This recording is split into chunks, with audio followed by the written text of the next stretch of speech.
Hello student, स्वागत है आप सबका साधना चैनल में।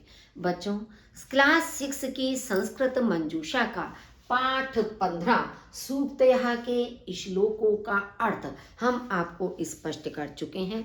आशा करती हूँ कि श्लोकों का अर्थ आपको पूर्ण रूप से समझ में आ गया होगा।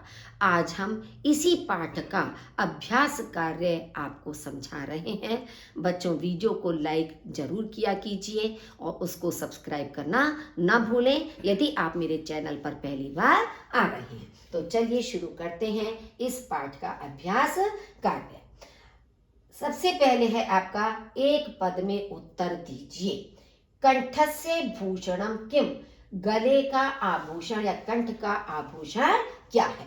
आपके सामने दो दिए हुए हैं, शास्त्रम या सत्यम। तो कंठ का आभूषण सत्य है, हमेशा हमें सत्य बोलना चाहिए। के कलहम इच्छन्ति, कौन झगड़े की इच्छा रखते हैं।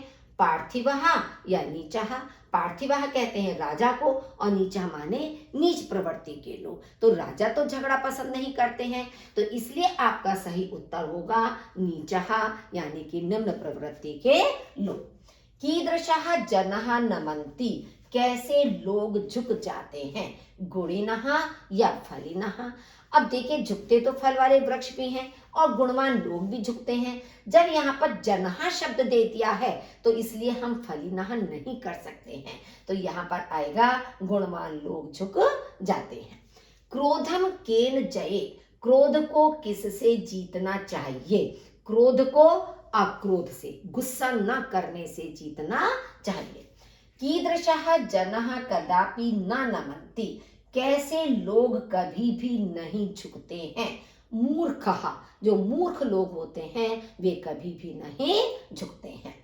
कोष्ठक में दिए गए उचित पद से श्लोकांश भरिए। श्लोकांश माने श्लोक का जो अंश दिया हुआ है उसे ब्रैकेट में दिए हुए शब्द से हमें भरना है।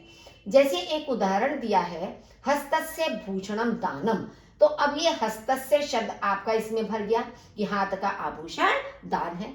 इसी तरह से आपका ही सिद्ध्यंति कार्याणि, कार्य सफल होते हैं। किससे होते हैं। मनोरथ से, इच्छा से, चक्रेण पहिए से, उद्यमेन परिश्रम से। तो हमारे कार्य किससे सफल होते हैं, परिश्रम से सफल होते हैं, तो इसलिए हमारा शब्द आएगा उद्यमेन। साधवः डैश इच्छन्ति, सज्जन लोग इच्छा रखते हैं।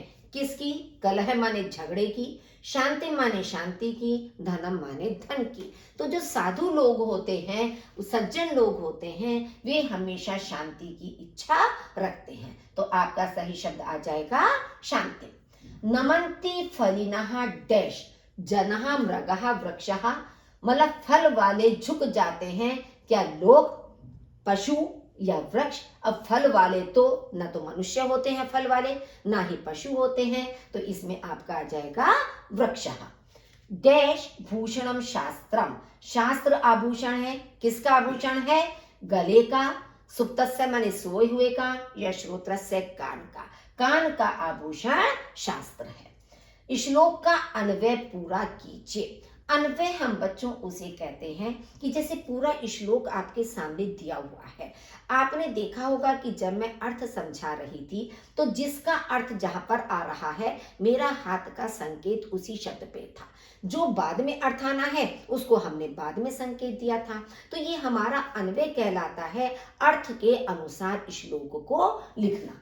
जैसे मान लीजिए कार्याणि उद्यमेन ही सिद्ध्यन्ति, अब आपकी बुक में दिया था उद्यमेन सिद्ध्यन्ति कार्याणि, आपके श्लोक की पंक्ति थी उद्यमेन सिद्ध्यन्ति कार्याणि, लेकिन हमने अर्थ क्या किया था कि कार्य परिश्रम से ही सफल होते हैं, ना मनोरथ ही, केवल इच्छा करने से नहीं। तो जिस तरह से जैसे हमारा अर्थ जिस शब्द का पहले आता है हमें पहले उसी शब्द को रखना है और उसी क्रम से अन्य शब्द लिखने हैं, वो हमारा अन्वय कहलाता है। मृगः सुप्तस्य सिंहस्य मुखे नहीं प्रविशन्ति, पशु सोए हुए शेर के मुख में प्रवेश नहीं करते हैं। समानार्थक पदों का परस्पर मेल कीजिए। पार्थिवः, पार्थिवः का मतलब होता है नृपः यानी कि राजा। साध्वः यानी कि सज्जन लोग, सज्जनः हो गया। मूर्खः मूढ़ः हो गया, मूढ़ माने भी मूर्ख होता है। उद्यमेन परिश्रमेण हो गया, परिश्रम से। श्रोत्रस्य कर्णस्य, कान का, अकर्णस्य माने भी कान का होता है। तो इसलिए ये समान अर्थ को देने वाले शब्द हैं। एक वाक्य में उत्तर दीजिए। कीदृशः जनः न नमन्ति, कैसे लोग नहीं झुकते हैं। मूर्खः जनः न नमन्ति, मूर्ख लोग नहीं झुकते हैं। सुप्तस्य सिंहस्य मुखे केना प्रविशन्ति, सोए हुए शेर के मुख में कौन प्रवेश नहीं करते हैं। अब ब्रैकेट में शब्द दिया है मृगः अश्वः, तो घोड़े, घोड़े का तो आपके पाठ में वैसे भी कोई अर्थ नहीं है और ना ही घोड़ा किसी के मुख में इस तरह से जाएगा। तो केवल मृगः यानी कि पशुओं में कोई भी पशु आपका हो सकता है। तो सोए हुए शेर के मुख में पशु प्रवेश नहीं करते हैं। नीचः किम इच्छन्ति, नीच क्या इच्छा रखते हैं। कलहम या शांति, तो नीच लोग हमेशा कलह यानी झगड़े की इच्छा रखते हैं या झगड़ा करना ही पसंद करते हैं। कस्य गति एकेन चक्रेण न भवति, किसकी गति एक पहिए से नहीं होती है। श्रोतस्य या रथस्य, कान की गति या रथ की गति, कान की तो कोई गति नहीं होती है। तो हमारा उत्तर होगा रथस्य, कि एक चक्र से रथ की गति नहीं होती है।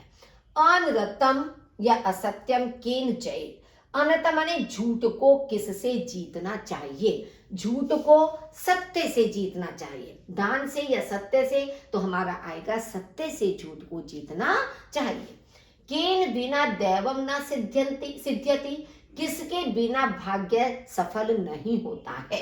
पुरुष कार्येण, पुरुष के बिना, पुरुष कार्येण का मतलब होता है परिश्रम के बिना, परिश्रम के बिना भाग्य भी सफल या सिद्ध नहीं होता है। श्लोकांश का भावार्थ से मेल कीजिए। ये श्लोक के अंश दिए हुए हैं, पंक्ति दी हुई है और इन्हीं पंक्तियों के अनुसार संस्कृत में ही उसका अर्थ दिया हुआ है, जिनका हमें परस्पर मेल करना है। मान लीजिए फर्स्ट है नमन्ति गुणिनः जना, गुणकारी या गुणवान लोग झुक जाते हैं। अब इसका अर्थ क्या हुआ कि गुणी जनः विनम्रः भवन्ति, गुणी लोग विनम्र होते हैं। उद्यमेन ही सिद्ध्यन्ति कार्याणि, परिश्रम से ही कार्य सफल होते हैं। तो इसका आपका क्या होगा, परिश्रमेण कार्य सिद्धि भवति, परिश्रम से कार्य सिद्ध भवति माने होता है। शांतिम इच्छन्ति साधवः, सज्जन शांति पसंद करते हैं। सज्जनः कलहम न इच्छन्ति, सज्जन लड़ाई झगड़ा नहीं पसंद करते हैं। तो हमने जब झगड़ा लगा दिया तो उसके साथ हमने ना का प्रयोग कर दिया कि लड़ाई झगड़ा पसंद नहीं करते हैं। भूषण ही किम प्रयोजनम, आभूषणों का क्या प्रयोजन है। तो इसका आपका हो जाएगा सद्गुणः एव नरस्य आभूषणानि, कि सद्गुण ही मनुष्य के आभूषण हैं, कि अच्छे गुण हमारे अंदर हैं तो वही हमारे सबसे बड़े आभूषण हैं। पाठ से समान विभक्ति वाले पद चुनकर उचित स्तंभ में लिखिए। देखिए इस तरह का प्रश्न आपकी परीक्षा में नहीं आता है, क्योंकि इन शब्दों को तो हमें पाठ से चुनकर लिखना है कि प्रथमा विभक्ति के बहुवचन में कौन कौन से शब्द पाठ में दिए हैं, तृतीय विभक्ति के एक वचन में कौन से शब्द दिए हैं, या षष्ठी विभक्ति के एक वचन में पूरे पाठ के अंदर सभी श्लोकों में कौन कौन से शब्द दिए गए हैं। तो जैसे प्रथमा विभक्ति का बहुवचन मृगः है, तो आप देखेंगे जनः, नीचः, पार्थिवः, मक्षिकः, वृक्षः, ये सब प्रथमा विभक्ति के बहुवचन हैं। रथेन, चक्रेण, सत्येन, दानेन, पुरुषकारेण, उद्यमेन, ये सब तृतीय विभक्ति के एक वचन है। हस्तस्य, कंठस्य, सुप्तस्य, सिंहस्य, श्रोत्रस्य, रथस्य, ये सब आपके षष्ठी विभक्ति के एक वचन है। तो आप देख रहे हैं सबके लास्ट में आपका आधा सा या एक जैसा रूप आपको दिखाई दे रहा है। इसमें आप देखेंगे ना और ना एक जैसा दिखाई दे रहा है। इन सब में लास्ट में आ की मात्रा और विसर्ग आपको दिखाई दे रहे हैं। तो इस तरह के शब्दों को हमें अपने पाठ में से चुनकर लिखना था, कि ताकि हमें ये पहचान हो सके कि तृतीय विभक्ति का प्रयोग कैसे होता है, षष्ठी विभक्ति का शब्द कैसा होता है और प्रथमा विभक्ति के शब्द किस प्रकार के होते हैं। तो इसीलिए ये वाला क्वेश्चन आपका यहाँ पर दिया गया है। तो बच्चों, आशा करती हूँ कि यह पाठ आपको पूर्ण रूप से समझ में आ गया होगा।